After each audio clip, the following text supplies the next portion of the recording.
1 কাপের একটু কম চিনি নিয়ে মিক্সিং জারে ভালো করে গুঁড়ো করে নেব। গুঁড়ো চিনিটা আমি এবার একটা বাটিতে ঢেলে নেব। এবার 3টে ডিম খুব ভালো করে মিক্সিতে ফেটিয়ে নেব। 3টে ডিম আমি মিক্সিং জারে নিয়ে নিয়েছি, নিয়ে ভালো করে ফেটিয়ে নেব। ফেটানো ডিমটা আমি গুঁড়ো চিনির মধ্যে দিয়ে দেব। এবার হাফ বাটি মেল্টেড বাটার আমি এর মধ্যে দিয়ে দেব।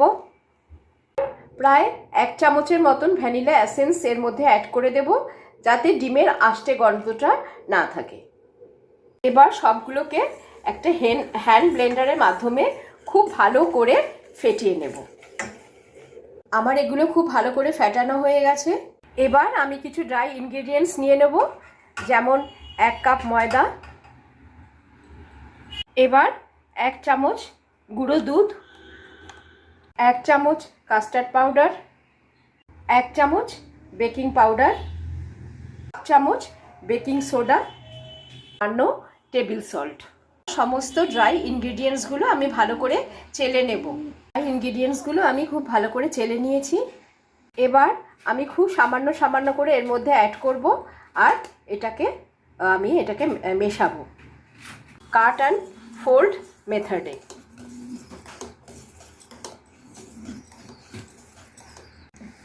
দেখো ব্যাটারটা আমার তৈরি হয়ে গেছে, কেকের ব্যাটারটা। যেহেতু ম্যাঙ্গো কেক বানাচ্ছি, আম তো অবশ্যই লাগবে, এই জন্য আমি এখানে 2টো আম ছোট ছোট পিস করে কেটে নিয়েছি। নিয়ে এবার এটা পিউরি বানিয়ে নেব। আমটা একটা মিক্সিং জারে নিয়ে নিয়েছি, পিউরি বানিয়ে নেব।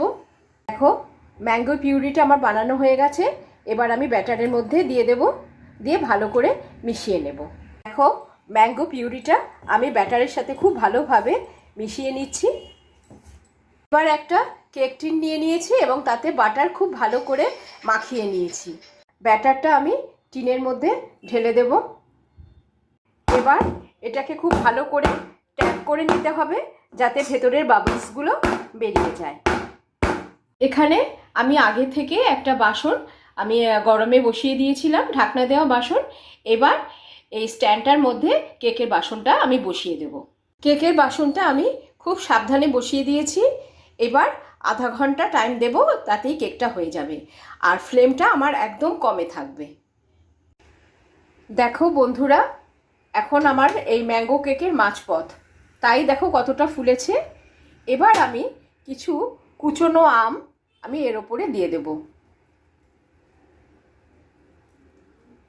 আর কিছু কুচনো আম আমি রেখে দেব। পরে যখন কেকটা একদম হয়ে যাবে, ঠান্ডা হয়ে যাবে, তার উপরে দিয়ে আমি তখন এটাকে পরিবেশন করব।